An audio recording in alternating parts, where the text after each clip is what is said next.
Good morning, students. Today in this class I am going to teach you narration. Narration का शाब्दिक अर्थ कथन होता है। नरेशन को हम डायरेक्ट एंड इनडायरेक्ट स्पीच भी कहते हैं। नरेशन दो प्रकार के होते हैं, डायरेक्ट स्पीच और इनडायरेक्ट स्पीच। वक्ता के कथन को ज्यों का त्यों प्रस्तुत करना डायरेक्ट स्पीच कहलाता है और उसके सारांश में उसी कथन को सारांश पर प्रस्तुत करना इनडायरेक्ट स्पीच कहलाता है। जैसे he says to me I play chess, इस वाक्य में he says to me I play chess यह डायरेक्ट स्पीच है। He tells me that he plays chess यह इनडायरेक्ट स्पीच है। अब डायरेक्ट स्पीच में यह जाने कि रिपोर्टिंग वर्ब क्या है, रिपोर्टेड स्पीच क्या है, रिपोर्टिंग वर्ब का सब्जेक्ट क्या है, रिपोर्टिंग वर्ब का ऑब्जेक्ट क्या है, रिपोर्टेड स्पीच में जो पर्सन और टेंस यूज होते हैं उनके बारे में थोड़ा विचार करें। आप सेज, यहाँ ही सेज टू मी, इस वाक्य में जो वर्ब है इसी वर्ब को हम रिपोर्टिंग वर्ब कहते हैं।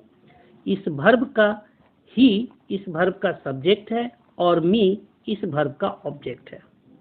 कॉमा इन्वर्टेड कॉमा में ये जो सेंटेंस ब्लॉक होते हैं, जो सेंटेंस को बंद किया जाता है, उस सेंटेंस को हम रिपोर्टेड स्पीच कहते हैं। इस रिपोर्टेड स्पीच में टेंस, पर्सन और काइंड्स ऑफ सेंटेंस के जो भेद होते हैं उनका एक अहम रोल होता है, जो हम डायरेक्ट स्पीच को इनडायरेक्ट में जब चेंज करते हैं तो इसका विशेष प्रयोग किया जाता है। आइए आगे देखें कि कैसे डायरेक्ट स्पीच को इनडायरेक्ट स्पीच में चेंज करते हैं। How to change direct speech into indirect speech. There are two rules, इसके लिए दो नियम हैं। पहला जनरल रूल और दूसरा स्पेशल रूल। जनरल रूल यानी कि सभी तरह के वाक्य में इसका प्रयोग होगा और स्पेशल रूल कुछ खास वाक्य में कहीं कहीं नियम में थोड़ी सी हेर फेर होती है, जो उलट पुलट होगी, उसी को स्पेशल रूल कहते हैं। सबसे पहले हम जनरल रूल के बारे में समझें। जनरल रूल के अंतर्गत हम तीन चीजों पर ध्यान देते हैं, तीन चीजों का अध्ययन करेंगे। Change of person, change of tense and change of other parts of speech. Change of person. Change of person में सबसे पहले हम यहाँ देखें चेंज ऑफ पर्सन, इसके लिए एक छोटा सा फॉर्मूला दिया गया है, SON 1 2 3। पहली बार देखो, पहली बार बेटा प्रयोग हुआ है रूल के रूप में। ये तुम लोगों के लिए बहुत खुशी की बात है कि बेटा का पहली बार प्रयोग किया गया है, SON 1 2 3। अब ये SON और 1 2 3 है क्या? S for subject, O for object, N for no change, 1 first person, 2 second person and 3 third person. अब ये किसका फर्स्ट पर्सन, किसका सब्जेक्ट, यह एक अहम बात है, यही मेन रूल है। Sentence is said to me I am your friend, इस वाक्य में हम क्या देखें, he said to me I am your friend, तो he told me that he was my friend. इसमें आपने क्या देखा कि ये जो रिपोर्टेड स्पीच है, रिपोर्टेड स्पीच में I first person, your second person और फ्रेंड जो है वह एज इट इज है, अपनी जगह पर है। तो ही सेड टू मी को मैंने बदल दिया, he told me that. First person subject के अनुसार, यानी रिपोर्टेड स्पीच का फर्स्ट पर्सन रिपोर्टिंग वर्ब के सब्जेक्ट के अनुसार बदलेगा। रिपोर्टेड स्पीच का फर्स्ट पर्सन रिपोर्टिंग वर्ब के सब्जेक्ट के अनुसार बदलेगा। रिपोर्टेड स्पीच का सेकंड पर्सन रिपोर्टिंग वर्ब के ऑब्जेक्ट के अनुसार बदलेगा। और थर्ड पर्सन, रिपोर्टेड स्पीच का थर्ड पर्सन नहीं बदलता है, N फॉर नो चेंज। इस पर्सन को थोड़ा डीपली समझें। Nominative case, objective case and possessive case. ये जो नॉमिनेटिव केस है यह आपके हमेशा ये सब्जेक्ट की जगह यूज होते हैं। ऑब्जेक्टिव केस ये ऑब्जेक्ट की जगह यूज होंगे एंड पॉजेसिव केस ये पोजीशन या रिलेशन को शो करता है। फर्स्ट पर्सन में आई और वी हुआ, आई सिंगुलर और we plural.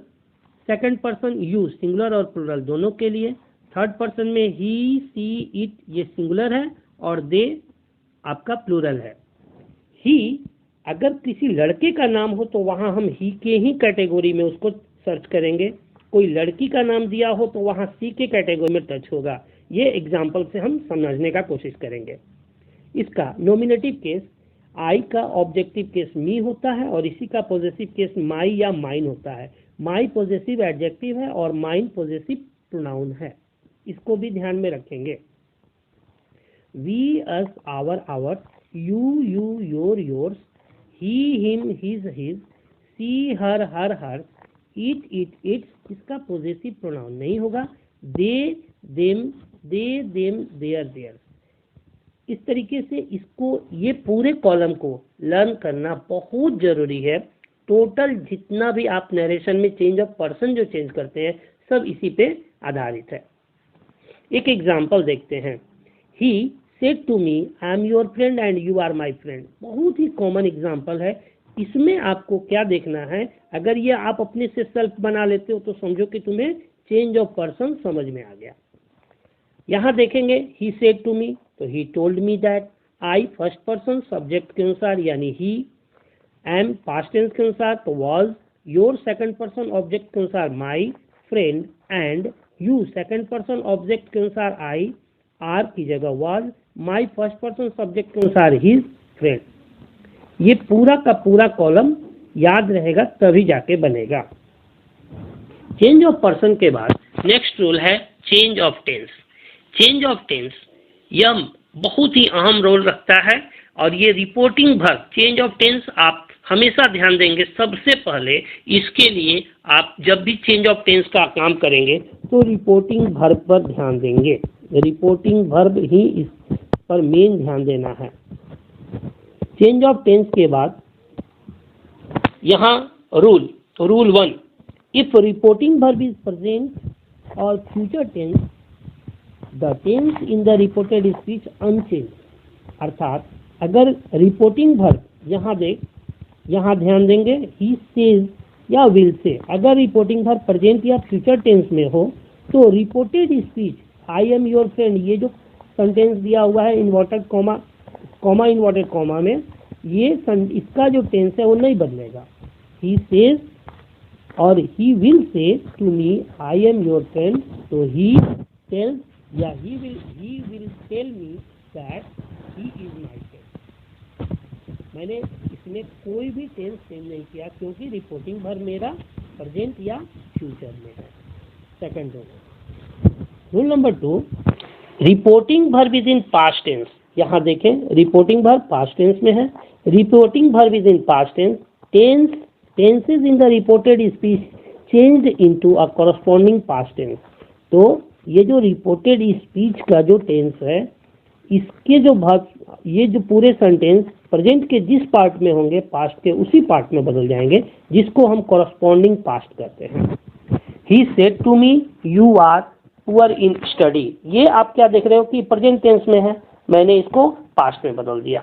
He told me that, you second person object के अनुसार चेंज ऑफ पर्सन कैरी करेगा, चेंज ऑफ पर्सन का रूल हमेशा कैरी करेगा। तो I was poor in study. और थर्ड रूल है if reporting verb is in past tense and reported speech also in past tense, then the tense of reported speech will change as follows. ये simple past past perfect में और past continuous past perfect continuous में बदल जाएगा। जैसे he said to me I played cricket, ये played जो है वो आपका सिंपल पास्ट है, तो सिंपल पास्ट किस में बदल गया, ही told me that he had played cricket. आपने देखा सिंपल पास्ट पास्ट परफेक्ट में बदलेगा, ही हैड प्लेड क्रिकेट। अब इसके बाद आता है तीसरा rule, change of other parts of speech. Change of other parts of speech में आपको सेंटेंस में जो भी कुछ नज़दीकी सूचक जो भी शब्द दिए रहेंगे उनको हम चेंज कर देते हैं। जैसे दिस दैट में बदलेगा, these those here there hence thence now then thus so ago before today that day tomorrow the following day या the next day, yesterday the day before या द प्रीवियस डे, और last night the night before या the previous night. इसे आपको याद करना होगा और इसके यूजेज कैसे चेंज करते हैं अब हम यहाँ आकर देखें। इस एग्जाम्पल से समझने का कोशिश करते हैं। He said to me, I went to Patna yesterday. He told me that he had gone to Patna the previous day. Maya said to her mother, we were going to party today. Maya told her mother that they had been going to party that day. आप इस वाक्य में देखिए, yesterday the previous day में बदल गया, today that day में बदल गया। हीरा said to Manjeet, I will give you these books tomorrow. यहाँ tomorrow चेंज होगा और ये tomorrow the next day में बदल गया, tomorrow the next day।